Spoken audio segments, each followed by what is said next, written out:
Want more Gators Breakdown? Join Gators Breakdown Plus. Starting at $3 a month, get access to unique episodes, plus a blog, chat room, giveaways, shout-outs, and more. Gators Breakdown Plus is furthering the interaction with fans and listeners like you. Head to gatorsbreakdown.supportingcast.fm to join Gators Breakdown Plus today.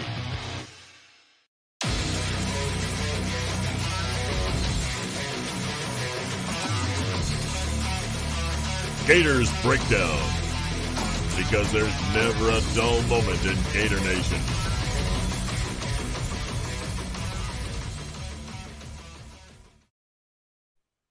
The Gators Breakdown podcast is ready to go. I'm your host, David Waters. You can find me on Twitter at GatorDave_SEC. Continuing spring practice coverage, and now we get to hear from probably one of the position groups we were looking forward to seeing the most this spring, and a jump in improvement, and that is the linebacker room. We get to hear from inside linebacker coach Jay Bateman. Get to hear from Ventrell Miller and their thoughts on the linebacker room. We also get to hear from offensive lineman Kinglsey Eguakun. He got to speak to the media, so we go back a little bit to the offensive line. We heard from some coaches and position and players from that position group so far this spring, but we'll hear even more from that ever so important group. Another group we're looking to see a big jump in production and kind of shifting the depth chart there at that position. And also a Gator Collective exclusive is a preview of that with Brenton Cox as an interview. I get to sit down with Brenton Cox there on Monday night, and we put that interview up on the Gator Collective website. So if you remember, you can check out the whole whole interview there with Brenton Cox, but you'll get a preview of it here on Gators Breakdown. If you're watching on YouTube, hit that like button. Click it right now. Really helps us out. Also, subscribe while you're out there on YouTube. Really, really helps us out here on Gators Breakdown. You get that notification when you're subscribed to Gators Breakdown of when there is a new episode. And check us out at the home of news, at the home of Gators Breakdown at news4jax.com/Gators Breakdown. All right, here we go. Let's start with Jay Bateman and his thoughts on the Florida Gator linebacker room. I've been really happy with them. Obviously, got a couple of veteran guys that have played a lot of football. Ventrell and Amar done a really good job. I'm really excited about Scooby and Derek Wingo, who are young guys that were kind of rotational pieces a year ago, and I think they've really improved. And then, Dejuan's really doing well. He's really improving. And, I think when I got here, everyone told me that I had one of the better rooms, and I think they're right. I'm pretty excited about this group of guys. Getting Ventrell and Amari back, how much is that? Yeah, I think they've played a lot of football, right? They're fifth-year seniors. They understand. By the time the season starts, they'll both be graduates of Florida, so they're obviously really bright kids. And, I'm coaching Amari Burney. It's like coaching like a 30-year-old guy in the NFL, right? So, he's a dream to coach. So I'm excited about those two guys. Find out that Ventrell can only go Saturdays. What was your reaction? Actually, I figured it out like a week into the job, and it's like, hey, look, Ventrell Miller's played a lot of football. He comes to every meeting. He's at every walkthrough. And the number one thing is to graduate, right? So he's got to graduate. And so I think it's been great. He's been at every Saturday. We play better when he's there on Saturday. So it's helped us. But it's really helped us get Scooby extra reps and get Derek extra reps. How is he as a leader, Ventrell? Elite. He's an alpha male. Everyone told me that when I got here. The first time I met him, I realized it. And I think his energy, I think the level he plays at, I think it affects everybody else. Is your group would you call them a playmaking group? I sure hope so.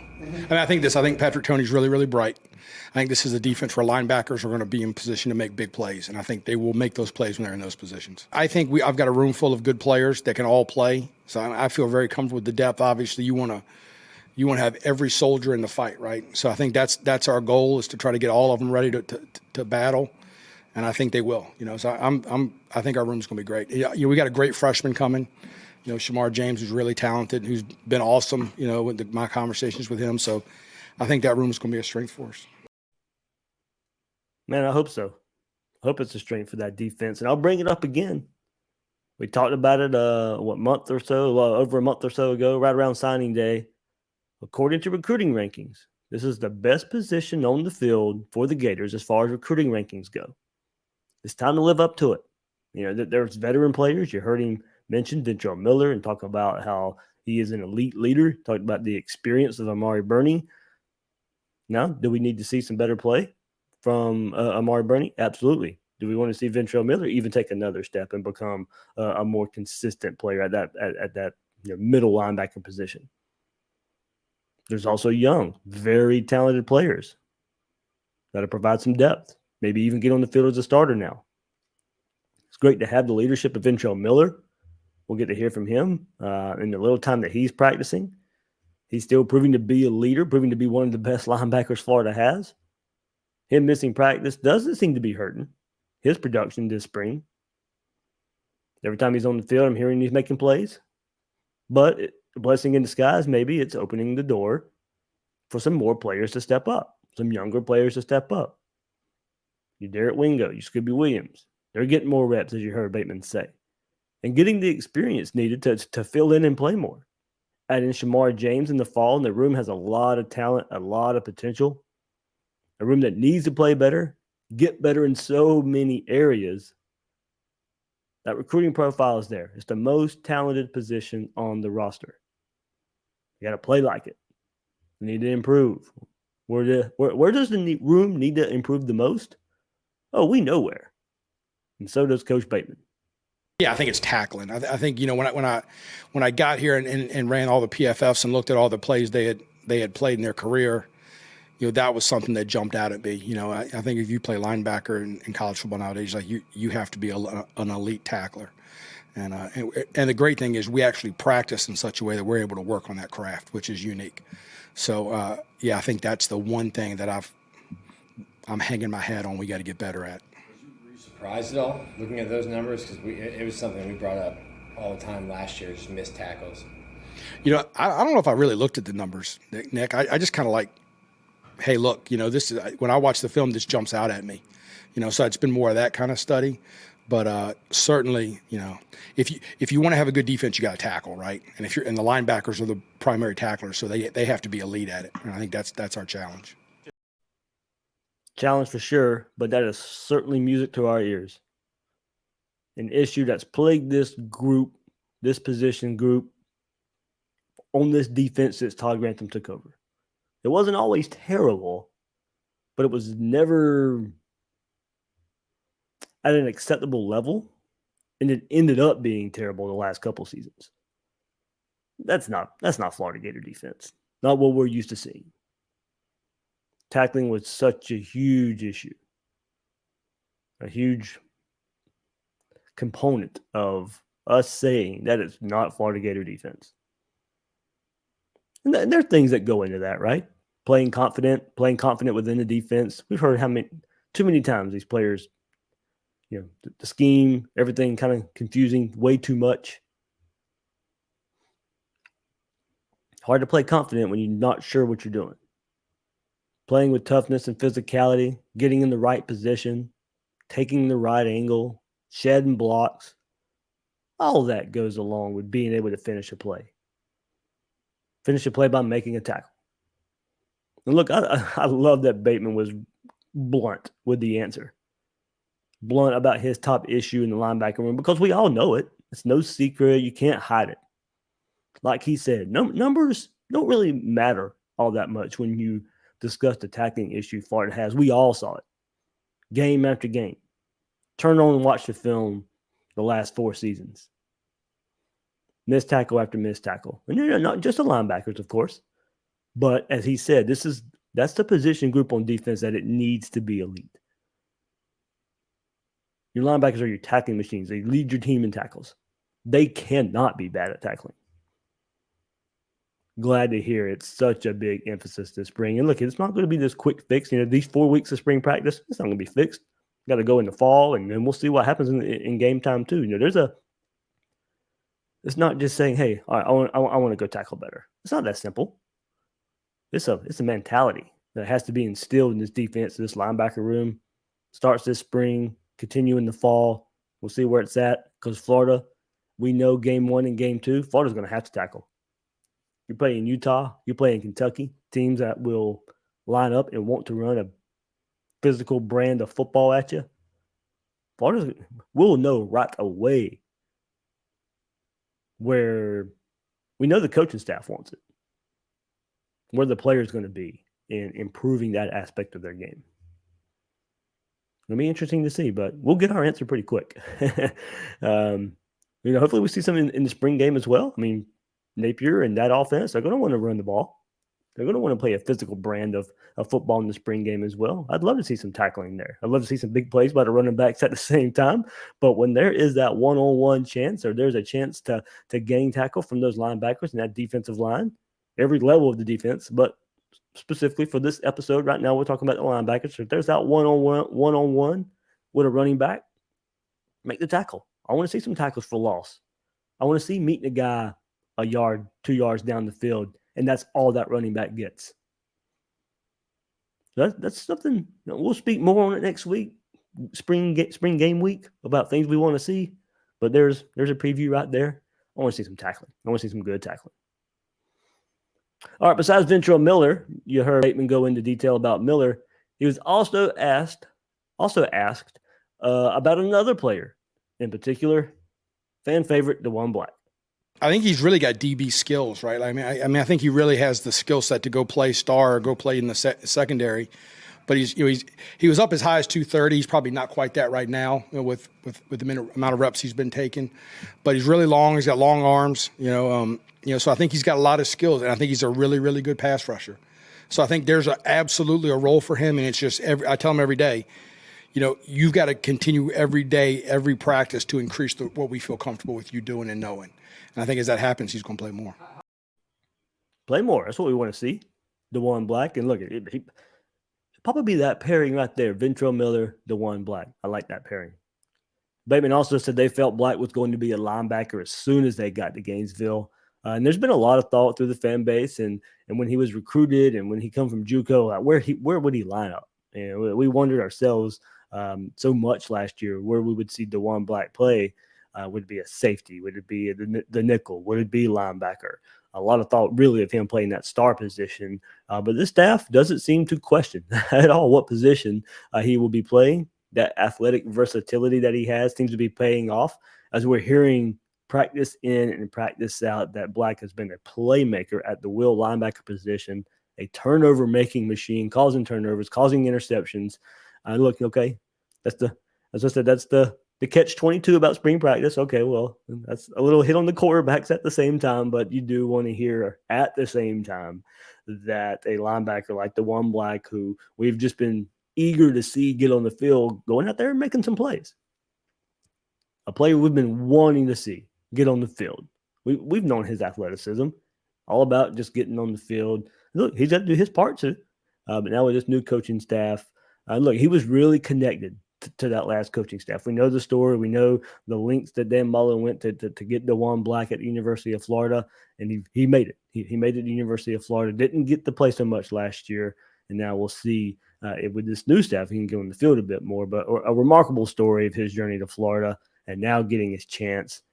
Good pairing, like I said, of him and Ventrell Miller at that spot. Miller more of that run-stuffing linebacker. Sounds like Black will be able to use his speed, rushing the passer, as well as being an asset in pass coverage from what we have been hearing so far this spring. So eager to see that athleticism at the linebacker position. Kind of to extend this a little bit as well from what Bateman had to say, he was asked about the importance of the defensive line playing in front of the linebacker. Says he's known both Sean Spencer and Mike Peterson for a while, and says while he was at North Carolina that he could never beat Peterson in recruiting.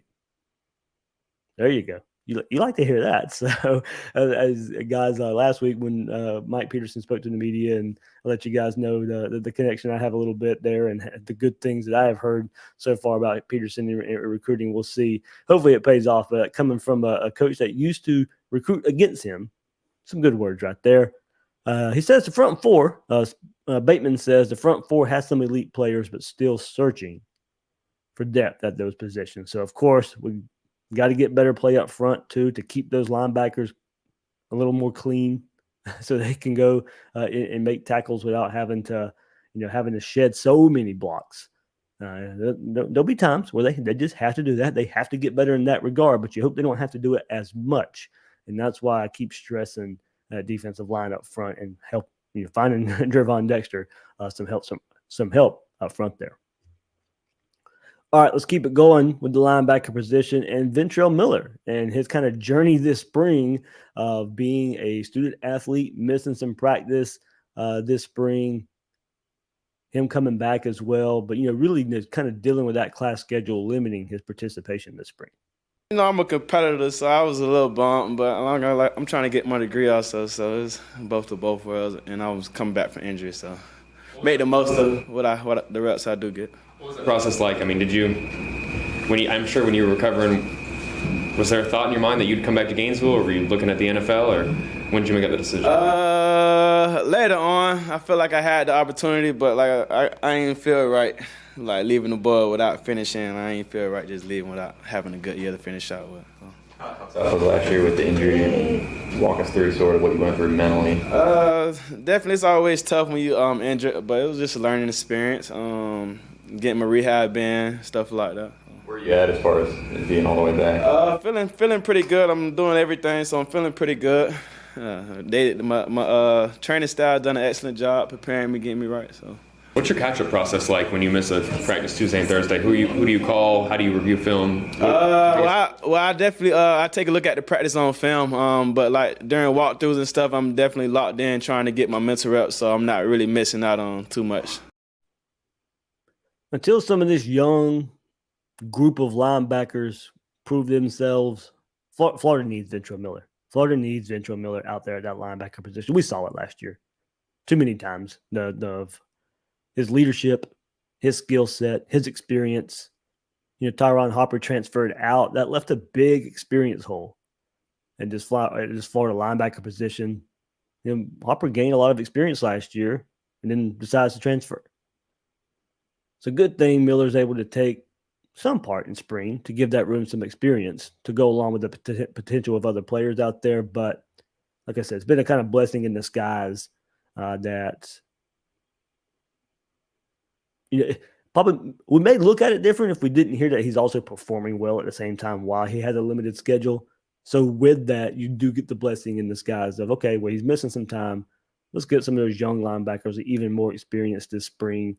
Ventrell Miller, he's played a lot of football. He's played a lot of football all the way back to 2017 and that recruiting class. Ventrell Miller has been around for a while. He's seen it all. And, looking to take that next step as well, become a more complete linebacker. Now, he's not ever going to excel in pass coverage. And I don't think he's going to be asked to do that a whole lot. Some of those formations with the creepers and all that and having to drop back in coverage when somebody else is rushing, he'll be asked to do that some from that linebacker position. But, for the most part, we're looking at him to be that tough, physical, run-stuffing linebacker and missed that last year. So hopefully in his last go-around, he gets to show his game. And now, last little bit from Ventrell Miller is on this Gator staff, and specifically the linebacker position, but the staff starting with Jay Bateman and then shifting to Patrick Toney and the simplicity of the defense. That man, he's a pretty. I don't know. He's gonna be mad at me. He's not the best looking guy, but he knows what he's talking about though. He's definitely brought a little swagger to the room. Definitely love joking with him and just what he knows and just he's done a great job just putting us in position to make plays. Has he done anything technique wise that's maybe different than you've done in the past? Yeah, he has his drills just learning new techniques for just their defense. We have new techniques that we got to learn. He's incorporating those in individual. He's just done a great job. What do you think of Patrick Toney and his defense? How has it made it kind of easier if it is easier for some guys? Coach PT just definitely made it simpler. Just really becoming a student of the game, knowing everything what's happening up front. I feel like they made it simple in that end, so we know more what's going on. Coach PT just done a great job. Do you think the simplicity of Patrick Toney's defense allows you to play more free and just kind of focus in on? Most definitely. I feel like the less you gotta think about, the more faster you're gonna play. So he's definitely done a great job with that, simplifying it down, making sure everybody just playing fast and really just communicating out there what everybody needs to be doing. Well, we heard tackling earlier as a huge issue that's being worked on, and now maybe with a simplified approach on defensive communication that we have seen for the last couple of years, also improving with this defense. And of course, look, we expected to hear this. I mean, a lot of this is we want to hear about good vibes. We want to hear about what's better and what's different. Right now, in our eyes as fans, everything that is different is going to sound better. Now, we have to see it play out that way. Now, we know the things Florida has to work on. And as Miller said, they're working on a simplified approach so the communication is easier. They can go out there and play faster. There's still going to be some transition. Can you snap your fingers and it automatically is better? I hope so. I hope these changes are just – I hope that's just all these players need to go out there and perform better on defense. But kind of naive to think it's that easy. I hope it is. I hope just this simplified approach on defense makes these guys play faster, makes these guys play smarter. Now they're in position to make tackles. But there's a mental approach as well, as I said, going back to the tackling, the physicality part of it too. That's a lot on the players as well. They've got to take part in taking the necessary steps to get to that point. So while it is, don't get me wrong, it is great to hear about we're working on tackling, we're working about on communication, we're working on to install this simpler defense, and that's going to make the difference. It should, and it will. How much? A lot of that. How fast can the players take to it? And we won't know those answers. We can sit here and guess all we want to. It sounds good on the surface. It really does. And it's better than hearing. And these are the things we're going to hear in a public forum, in a public setting. It's just the nature of a coaching change. All the new stuff is better. And these things, we know they need to work on. We're not going to get our answer until this fall. But, the fan in us loves hearing this. We know it's being focused on. Let's hope that's all this team needed. Just a change and a different approach. Ultimately, yes, that's exactly what they needed. How long would that take? Don't know the answer to that yet. We got to wait till the season. All right, as I also teased, coming up in this episode, Kinglsey Eguakun. So we'll shift to the offense and the offensive line. And let's hear from Kinglsey on the progress of the offensive line so far this spring. Hey, I don't want to speak too much on that, but I like where we're looking, like where we're headed right now, like as a unit, and it ultimately starts with me because I'm the center, you know what I mean? I feel like if I can keep improving, keep getting better build off of what I did last season, and I can spread it to my guys, it will spread to the young guys and so on and so forth. But I really like what I'm seeing from my guys right now. We're not anywhere close to where we want to be. We got a lot of work we need to do this summer, and they already know what it is. I already told them we're here every day, like getting it in. But I think we have a lot of potential to do some real great things on the O-line and help our team. Well, more positive in a position group that we want to see in the improvement there. Look, Kinglsey coming in at center last year. I mean, he sounds so upbeat about where this offensive line stands right now. He was a nice newcomer along that offensive line last season. Wasn't much of a liability, stepping in his first year and playing injured a bit too. He let us know right here in the media session as well that he suffered a leg injury in the earlier part of the season, played through it, getting shots before a couple of games just to go out there and play. So as bad as the season was, they were all going through it. And, this offensive line, they dealt with injuries some last season as well. That did help contribute into the dip in production we saw after such a great start to the season. I think they even should have been relied on a bit more as the season went on. Run the ball behind him even more. I felt like Mullen tried to throw the ball too much, not let the offensive line control the game. That was Mullen playing the numbers game way too much. Fell into what defenses wanted Florida to run, what they wanted that Florida offense to do. Does sound like this group's coming along nicely and finding those 7 to 8 players that we thought they would kind of be able to count on this spring. Hopefully more as the spring progresses. Hopefully more with a new look of having 2 new coaches at the position.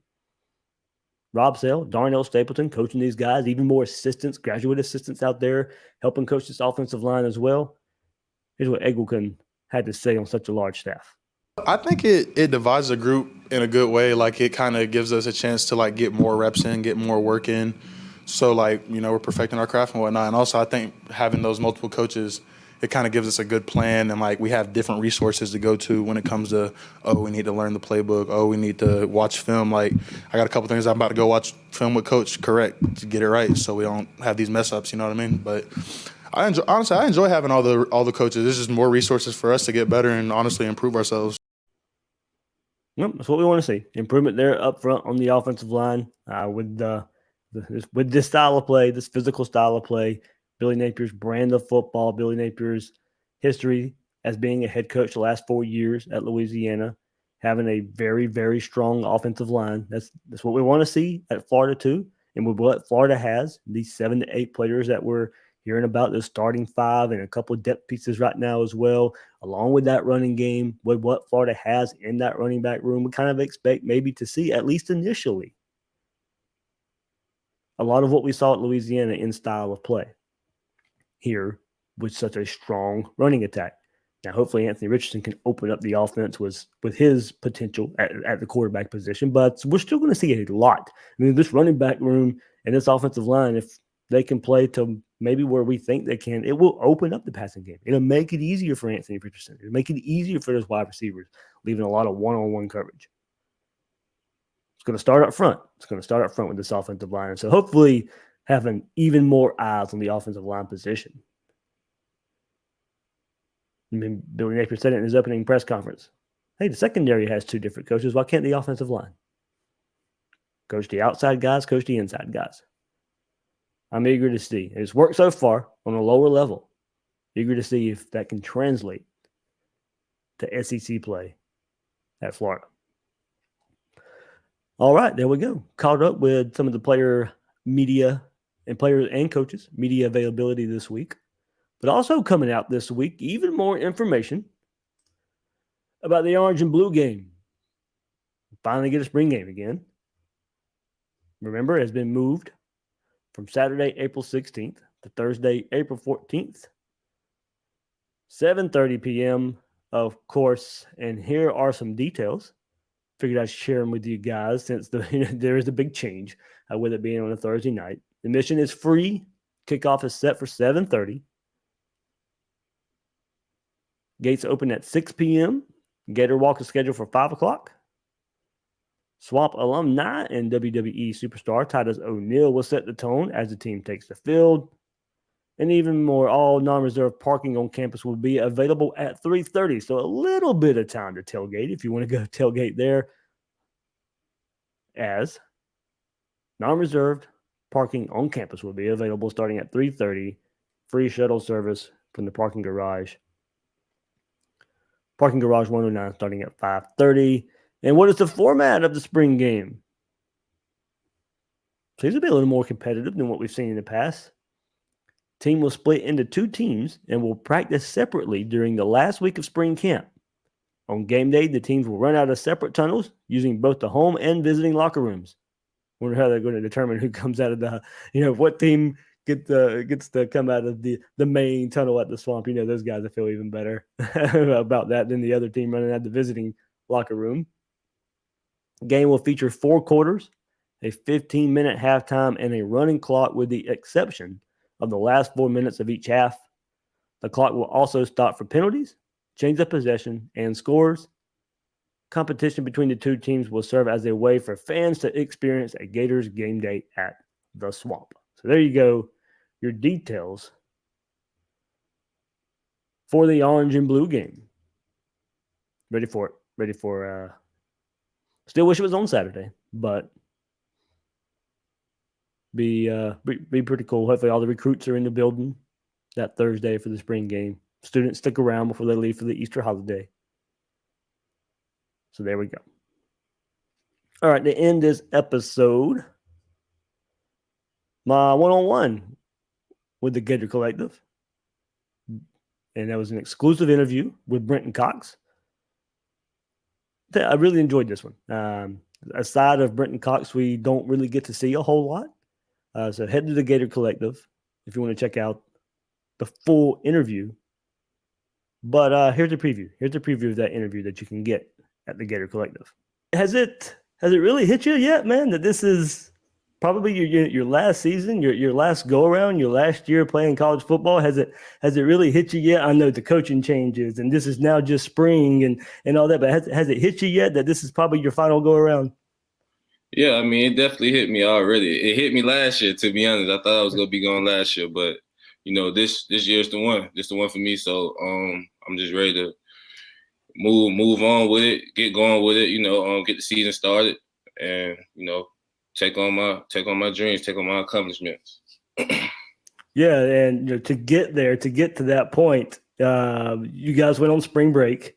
You were going to start spring ball the week after that, but I don't think there was much of a spring break for Brenton Cox. So I saw the videos out there and sharing on social media, and you were working on your craft. You were trying to get better. What was the thought process of?